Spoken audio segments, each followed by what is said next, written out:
Halo adik-adik, bertemu lagi dengan kakak dalam pembelajaran fisika. Kali ini kita akan membahas materi mengenai alat optik pada materi fisika kelas 11. Nah, sebelum itu kita tentu harus mengetahui apa sih yang dimaksud dengan alat optik itu. Nah, secara definisi, alat optik adalah peralatan yang memanfaatkan sinar pemantulan dan pembiasan cahaya pada cermin dan lensa. Nah, perlu diketahui juga, mata merupakan bentuk alat optik ciptaan Tuhan yang Maha Kuasa. Adapun kacamata, cermin, spion, teropong, dan mikroskop merupakan bentuk alat optik buatan manusia.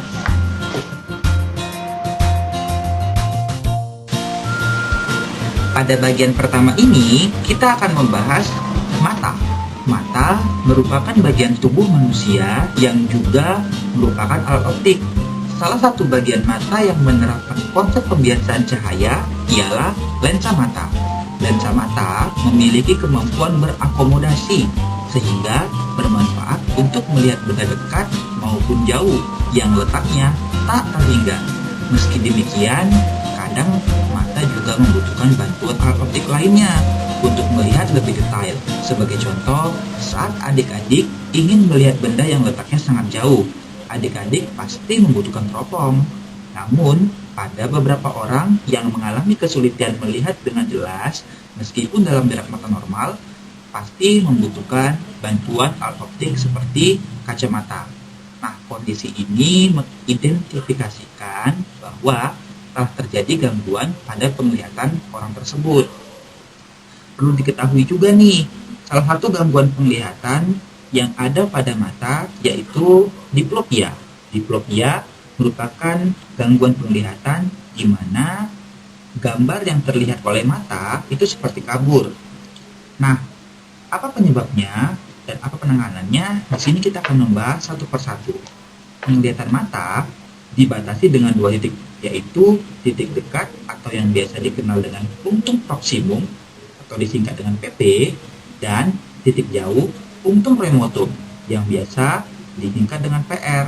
Titik dekat adalah titik terdekat yang dapat dengan dilihat jelas oleh mata saat berakomodasi maksimum. Titik dekat mata biasanya sekitar 25 cm. Sedangkan titik jauh pada mata normal biasanya terletak pada tak hingga. Sehingga jika mata seseorang dikatakan tidak normal, itu pada saat titik dekat dan titik jauh mata tersebut di luar kondisi yang disebutkan tadi.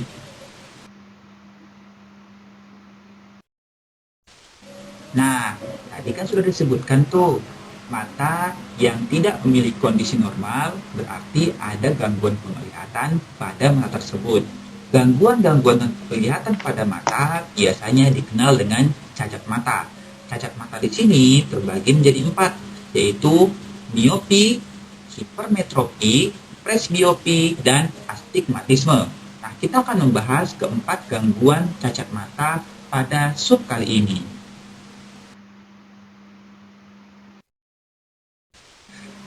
Gangguan penglihatan yang pertama yaitu miopi atau yang biasa dikenal dengan rabun jauh. Miopi atau rabun jauh adalah kondisi mata yang dapat melihat dengan jelas benda-benda yang letaknya dekat, tetapi tidak dapat melihat benda yang letaknya jauh. Titik dekatnya biasanya lebih pendek daripada titik dekat mata normal. Biasanya ini berkurang dari 25 cm ya. Sedangkan titik jauhnya lebih pendek daripada titik jauh mata normal, artinya kurang dari tak hingga. Penderita rabun jauh tidak dapat melihat dengan jelas benda-benda yang letaknya jauh. Hal ini karena bayangan benda jatuh di depan retina. Nah, adik-adik bisa melihat nih gambar yang ada di sebelah kiri slide adik-adik semua. Nah, agar dapat melihat seperti mata normal atau dapat membaca pada jarak normal kurang lebih sekitar 25 cm, harus dibantu dengan kacamata berlensa negatif atau berlensa cekung.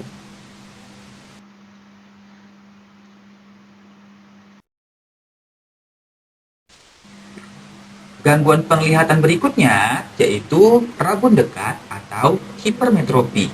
Hipermetropi atau rabun dekat adalah kondisi mata yang dapat melihat jelas benda-benda yang jauh tetapi tidak mampu melihat benda yang jaraknya dekat. Mata penderita rabun dekat mempunyai titik dekat lebih dari 25 cm dan titik jauhnya terletak jauh tak terhingga. Pada mata penderita rabun dekat, bayangan dari benda yang terletak pada jarak baca normal jatuh di belakang retina. Bisa diperhatikan seperti pada gambar yang ada di kiri slide ya. Agar bayangan jatuh tepat di retina, maka penderita hipermetropi harus dibantu dengan kacamata positif atau kacamata berlensa cembung.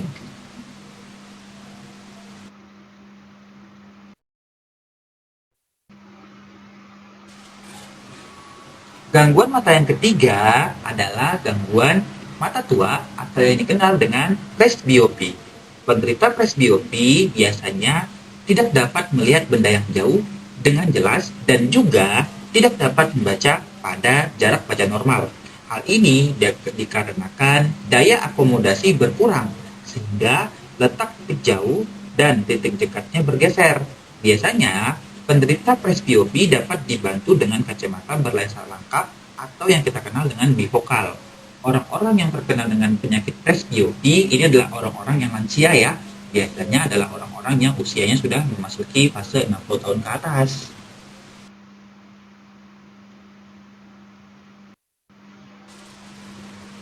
Gangguan penglihatan yang terakhir yaitu astigmatisme. Astigmatisme yaitu gangguan penglihatan yang disebabkan oleh ketidakteraturan bentuk kornea mata. Bentuk korneanya biasanya lebih melengkung pada satu bidang daripada lainnya.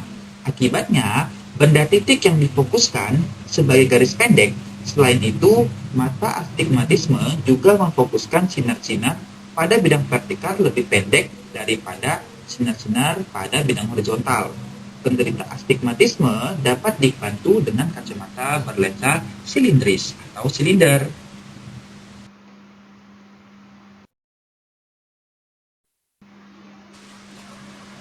Pada slide sebelumnya, kita sudah membahas mengenai cacat mata dan cacat mata tersebut dapat dibantu dengan kacamata. Kacamata sendiri merupakan alat bantu yang dapat digunakan untuk mengatasi kecacatan pada mata. Sini perlu adik-adik ingat, kacamata terbagi menjadi dua jenis, yaitu kacamata berlensa cembung dan kacamata berlensa cekung. Jauh dekatnya bayangan yang jatuh bergantung pada jarak fokus lensa dan kekuatan lensa. Pada kali ini kita akan menghitung berapa nilai titik fokus lensa dan kekuatan lensa yang dialami oleh orang-orang dengan gangguan penglihatan mata seperti kita bahas sebelumnya.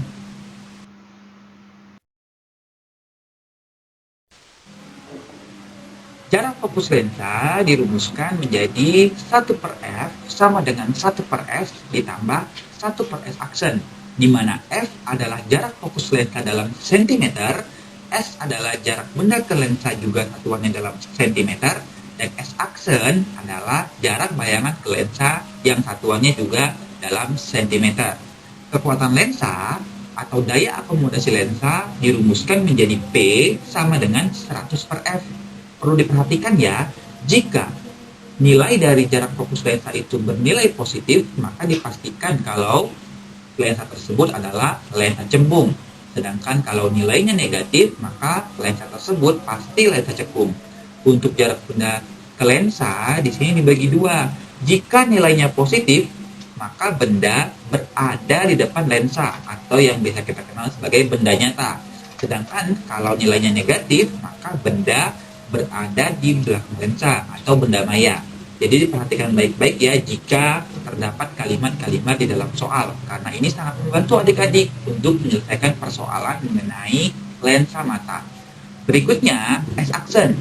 S-aksen sendiri bernilai positif jika bayangan di belakang lensa atau yang bisa kita kenal sebagai dengan bayangan nyata. Sedangkan untuk nilai negatif, bayangan terletak di depan lensa. Kita kenal juga dengan yang namanya bayangan maya. Untuk kekuatan lensa, satuannya adalah satuan dioptri ya. Untuk kekuatan lensa yang bernilai positif dapat dipastikan lensa tersebut adalah lensa cembung. Sedangkan kalau dia bernilai negatif dapat dipastikan lensa tersebut adalah lensa cekung. Nah, seperti itu adik-adik.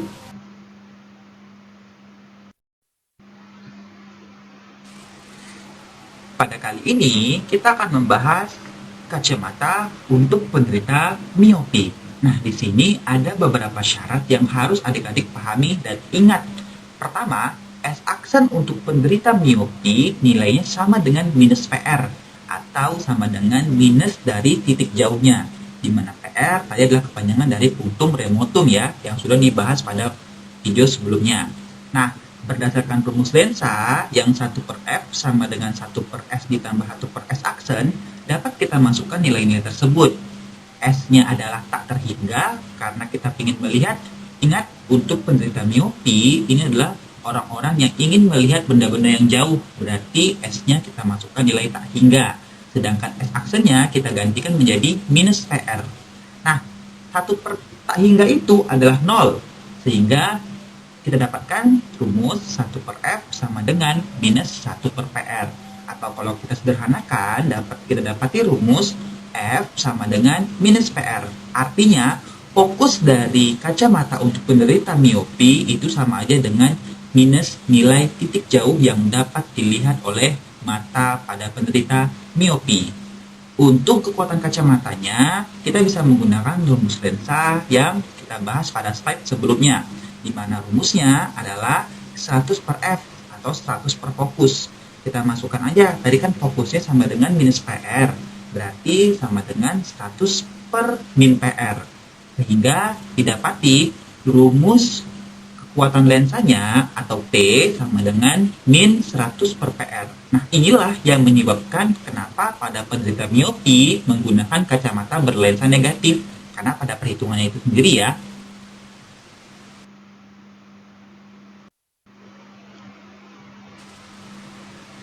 Berikutnya, untuk kacamata penderita hipermetropi.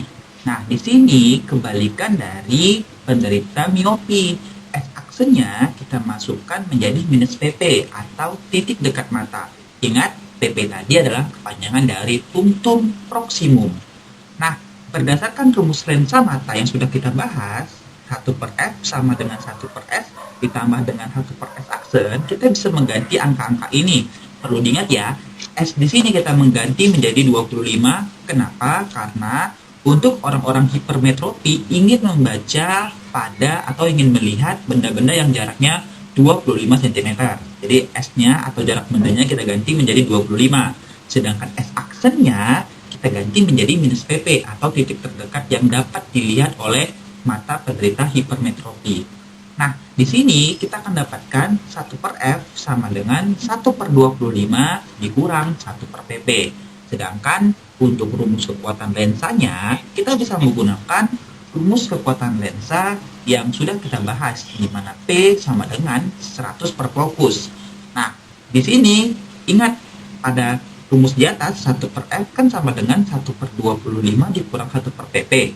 Kalau 1/F kita ganti menjadi 1/25 dikurang 1/PP, maka kita akan dapatkan 100/25 dikurang 100/PP. 100/25 itu kan 4. Nah, itu kenapa di sini kita mendapatkan rumus P-nya sama dengan 4 dikurang 100/PP. Nah, inilah yang menyebabkan untuk kacamata penderita hipermetropi memiliki lensa-lensa positif. Nah, seperti itu.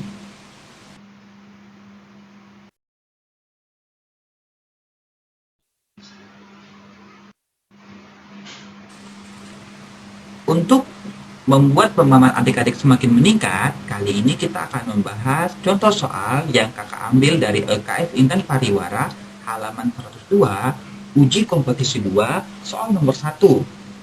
Di sini soalnya sebagai berikut ya. Sandra dan Dewi menderita miopi dan harus menggunakan kacamata dengan kekuatan lensa masing-masing minus 2 dioptri dan 1,5 dioptri agar mereka dapat melihat jelas seperti mata normal. Perbandingan jarak baca maksimum yang masih mampu dilihat Sandra dan Dewi ketika tidak menggunakan kacamata adalah titik-titik. Berarti yang menjadi pertanyaan dalam soal itu adalah untung promotum dari Sandra dan Dewi. Karena nilainya adalah perbandingan, maka kita cukup menjawabnya dalam bentuk perbandingan saja. Perlu diingat ya adik-adik, antara kekuatan lensa dan titik jauh yang dapat dilihat oleh mata itu memiliki nilai perbandingan terbalik seperti yang sudah dijelaskan pada slide sebelumnya. Karena itu kita bisa menggunakan rumus atau menyelesaikan soal tadi menggunakan konsep perbandingan berbalik nilai. Nah, kita gunakan aja rumus P Sandra per P Dewi sama dengan PR Dewi per PR Sandra. Kita masukkan angkanya. P Sandra kan minus 2 dan P Dewi kan minus 1,25. Nah, nilai ini sama-sama kita bagi dengan 0,25. Maka akan kita dapatkan 8/5. Perlu diperhatikan, yang menjadi pertanyaan adalah PR Sandra banding PR Dewi. Maka jawaban yang paling tepat adalah 5/8. Hati-hati ya, jangan bukan 8/5, tapi 5/8.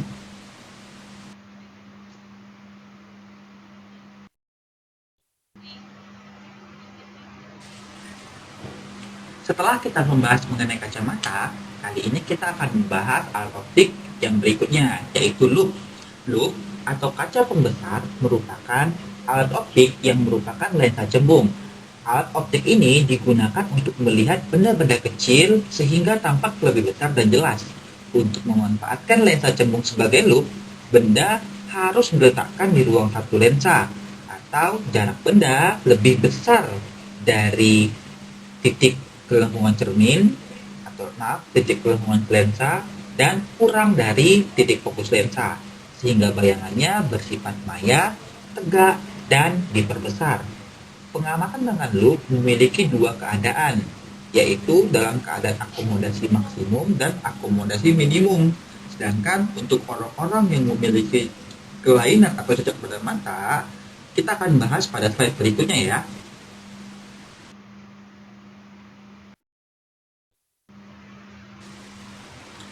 Di sini kita akan membahas mengenai perbesaran angular atau perbesaran sudut loop.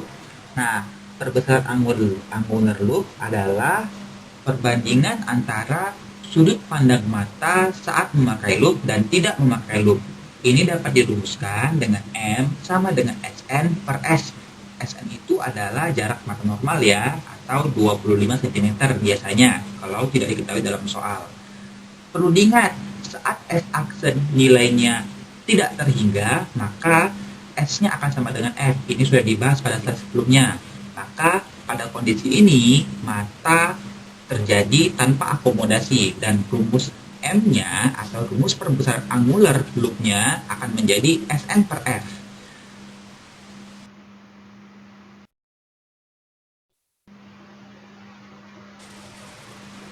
Sedangkan pada saat S aksen bernilai sama dengan min Sn, disinilah terjadi kondisi mata berakomodasi maksimum. Ini didapatkan dengan rumus kekuatan lensa yang sudah kita pelajari, di mana 1 per F sama dengan 1 per S ditambah 1 per S aksen. Jika 1 per F-nya kita pindahkan ke ruas kanan dan 1 per S-nya kita pindahkan ke ruas kiri, kita akan dapatkan 1 per F dikurang 1 per S aksen. Itu rumusnya. Dan kalau kita ganti S aksennya menjadi minus Sn, maka nilai dari 1 per S akan sama dengan 1 per F ditambah 1 per Sn.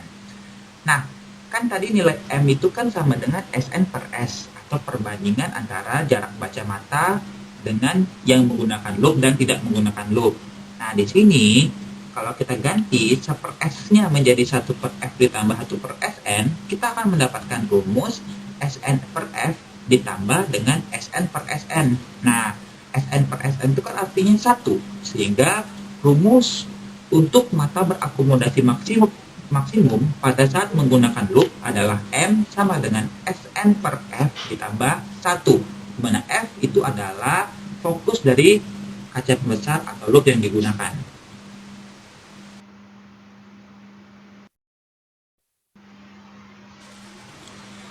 Oke, nah pasti adik-adik bertanya nih, Kak, gimana kalau seandainya yang menggunakan loop adalah orang-orang yang memiliki cacat mata?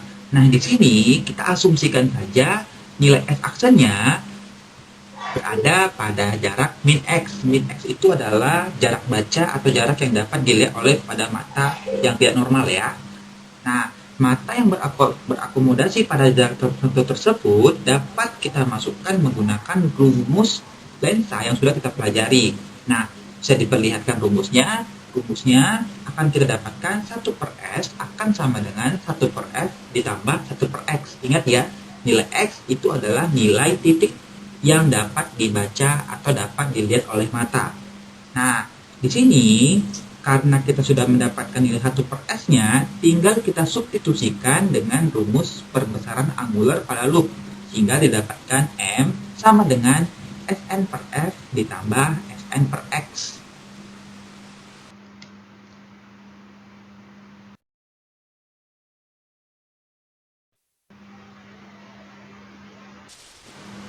Untuk membuat pemahaman adik-adik lebih meningkat pada materi mengenai loop kali ini, kita akan membahas mengenai contoh soal yang ada pada LKS Intan Pariwara halaman 104, uji kompetisi 2 soal nomor 3 bagian B.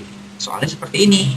Andi mengamati keaslian dokumen yang bersifat rahasia menggunakan loop. Loop yang digunakan, Andini memiliki kekuatan lensa sebesar 10 dioptri. Jika Andini mengamati dokumen tersebut dengan mata berakomodasi maksimum, berapakah perbesaran angular bayangan pada loop yang diamati Andini? Di mana jarak titik dekat mata normal adalah 25 cm. Artinya nanti dalam soal SN-nya sama dengan 25 cm. Nah, tinggal adik-adik buat diketahuinya dalam soal kekuatan dari loop yang digunakan, P-nya sama dengan 10 dioptri, SN-nya sama dengan 25. Yang menjadi pertanyaannya adalah M atau perbesaran angular bayangan pada loop. Nah, ingat, karena di dalam soal loop yang digunakan pada kondisi mata berakomodasi maksimum, maka kita bisa menggunakan rumus M sama dengan Sn per F ditambah 1. Artinya, pada soal ini kita mencari nilai fokus dari si loop tadi. Untuk mencari nilai fokus pada loop, kita bisa menggunakan rumus kekuatan lensa, di mana rumusnya adalah P sama dengan 100 per F. Nah, tinggal dimasukin tuh rumusnya, atau dibalik terlebih dahulu juga boleh, sehingga F akan sama dengan 100 per P. Akan kita dapatkan nilainya adalah F-nya 10 cm. Setelah kita dapatkan nilai F sama dengan 10 cm, barulah kita masukkan ke rumus perbesaran lensa atau perbesaran angular pada loop. Ya, kita akan dapatkan M sama dengan 25 per 10 tambah 1, 25 dibagi 10 itu sama dengan 2,5, 2,5 ditambah 1, nilainya adalah 3,5. Maka perbesaran angular bayangan pada loop yang diamati oleh Andini didapati 3,5 kali dari semula.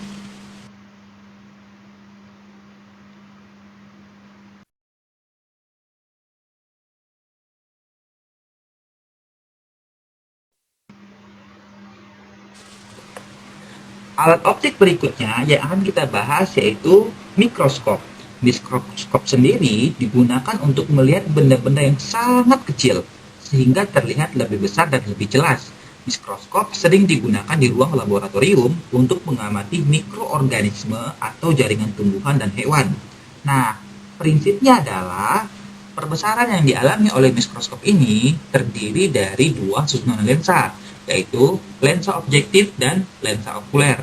Nah, lensa objektif sendiri merupakan lensa yang dekat dengan benda atau preparat, sedangkan lensa okuler merupakan lensa yang dekat dengan pengamat. Perlu diperhatikan, jarak fokus lensa objektif biasanya lebih kecil daripada jarak fokus dari lensa okuler ini, atau FOB lebih besar daripada FOK. Dan bayangan akhir yang dihasilkan pada mikroskop adalah bayangan maya terbalik dan diperbesar.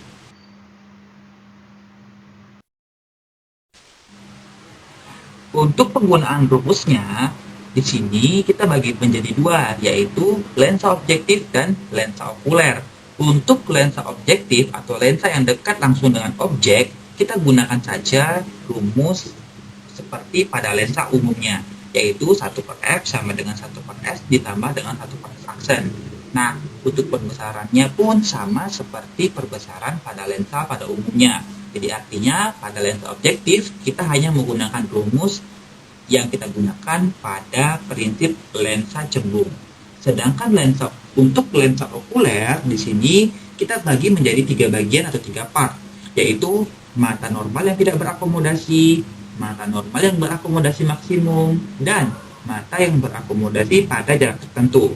Nah, untuk rumus umumnya ini sama seperti nilai perbesaran angular pada loop, yaitu M sama dengan Sn per S. Artinya, pada prinsip lensa okuler, kita bisa menggunakan prinsip pada loop. Sedangkan untuk prinsip pada lensa objektif, kita bisa menggunakan prinsip lensa cembung biasa yang sudah kita pelajari sebelumnya. Nah, untuk rumus penghubungnya, jika di dalam soal diketahui mintaknya adalah perbesaran total dari mikroskop, dapat adik-adik menggunakan rumus MT sama dengan NOB dikalikan dengan MOK, di mana MOB adalah perbesaran yang dialami oleh lensa objektif dan MOK adalah perbesaran yang dialami oleh lensa okuler, dengan D sama dengan S aksen OB ditambah dengan SOK. D itu adalah panjang dari mikroskop yang dipakai ya.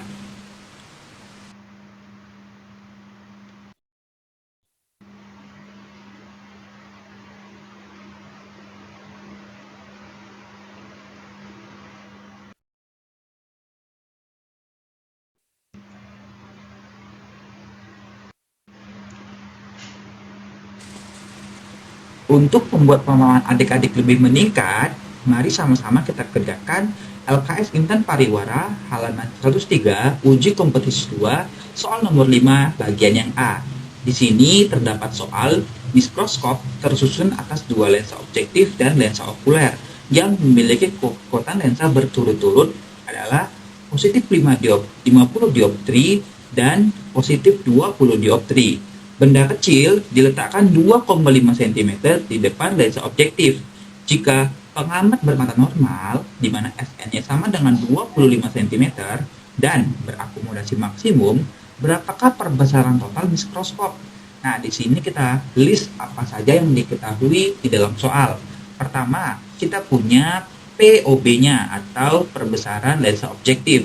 Nilainya adalah positif 50 dioptri dan POK-nya adalah positif 20 dioptri.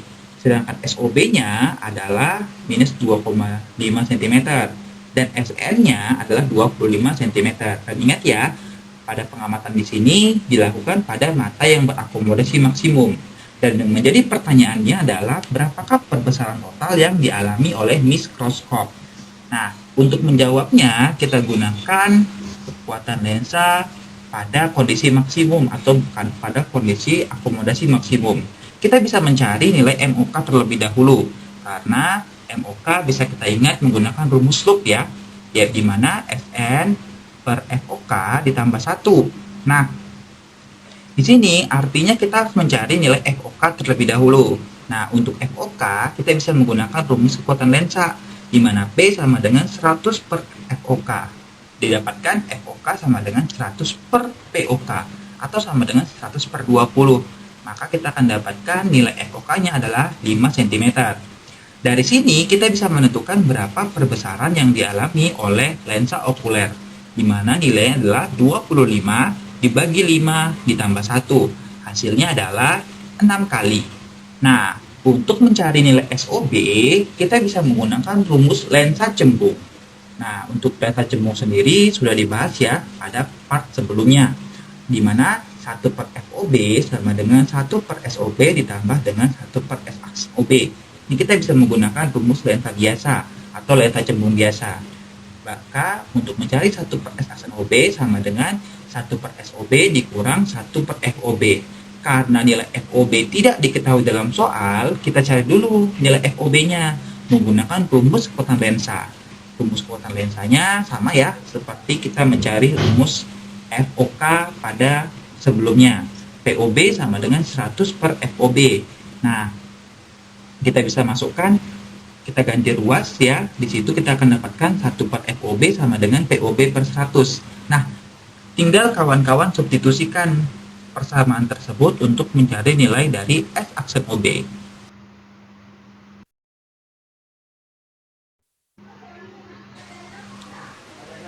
Nah, kita akan dapatkan 1 per S aksen OB sama dengan 1 per SOB dikurang POB per 100. 1 per S aksen OB sama dengan 1 per 2,5 dikurang 50 per 100.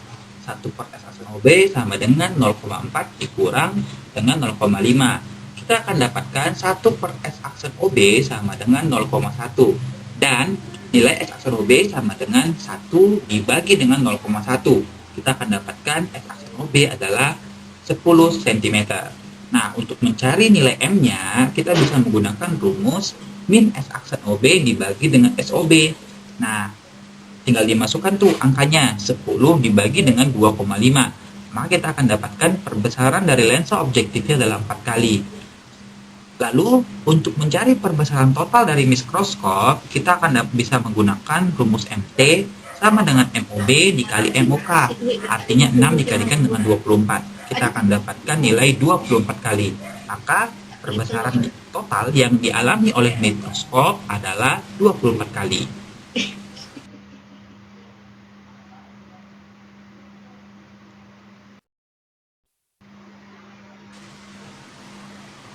Untuk berikutnya, kita akan membahas mengenai teropong atau teleskop.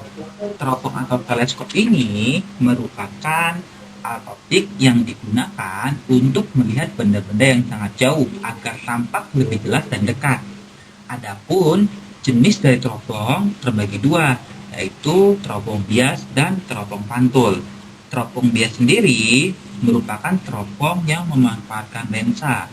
Teropong bias meliputi teropong bintang, teropong bumi, teropong prisma, dan teropong panggung.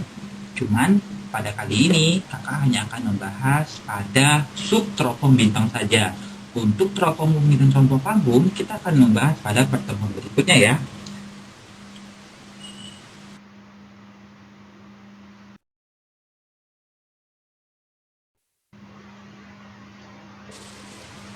Teropong bintang merupakan teropong yang digunakan untuk mengamati objek-objek di luar angkasa dengan jarak tak hingga. Teropong bintang sendiri tersusun atas dua lensa cembung yang merupakan lensa objektif dan lensa okuler. Jarak fokus lensa objektif nilainya lebih panjang dari jarak fokus lensa okuler. Nah, ini berkebalikan dengan prinsip dari mikroskop yang sudah adik-adik pelajari. Untuk lensa objektif teropong, membentuk bayangan bersifat nyata, terbalik, dan diperkecil. Bayangan yang dibentuk oleh lensa okuler bersifat maya, terbalik, dan diperbesar.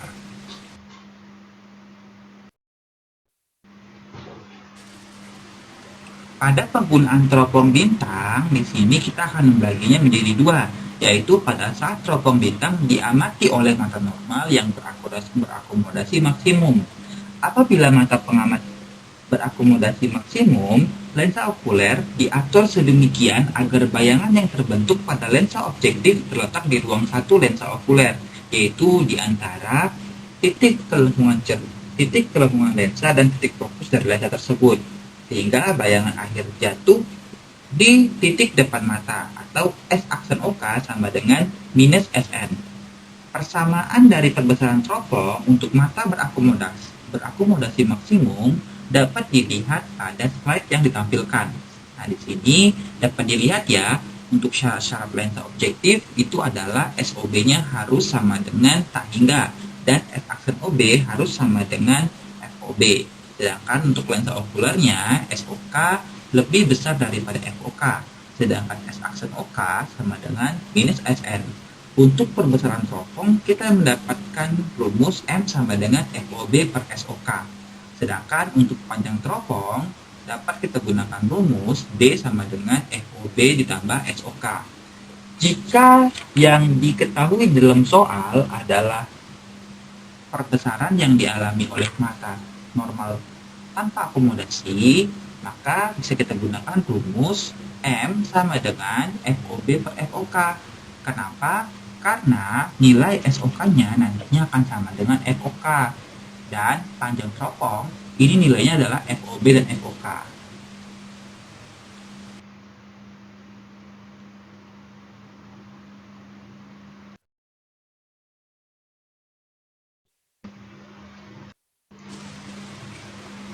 Nah, Untuk memahami lebih jelas mengenai teropong atau teleskop ini, kita akan membahas soal di LKS Intan Pariwara halaman 104 UK2 soal nomor 4B. Soalnya, teleskop bintang mempunyai lensa objektif dan lensa okuler dengan kekuatan lensa berturut-turut adalah 2 dioptri dan 25 dioptri. Jika dilakukan pengamatan dengan mata tak berakomodasi, tentukan perbesaran teleskop bintang tersebut.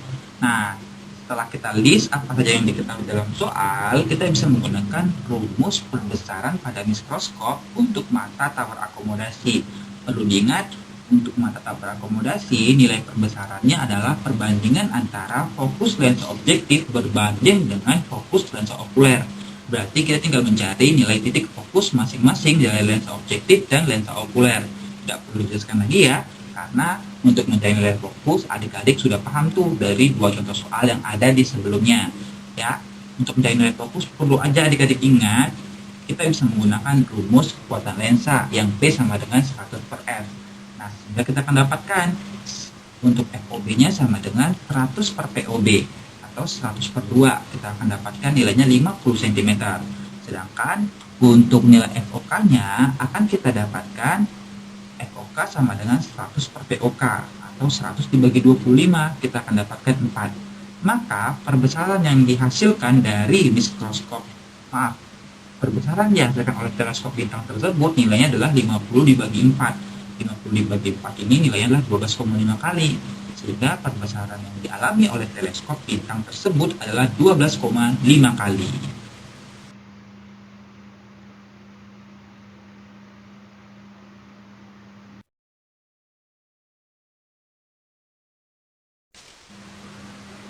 Mungkin itu aja yang dapat kakak sampaikan pada video kali ini.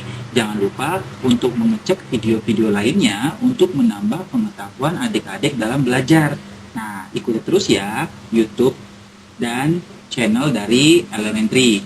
Dan jika ada materi yang masih kurang adik-adik pahami, adik-adik bisa langsung temui kakak-kakaknya di Bimbel Elementary. Sampai berjumpa di pertemuan berikutnya. See you next time. Bye-bye. I'm an icon, man. And my girl about a 10. I should fuck her in a bed.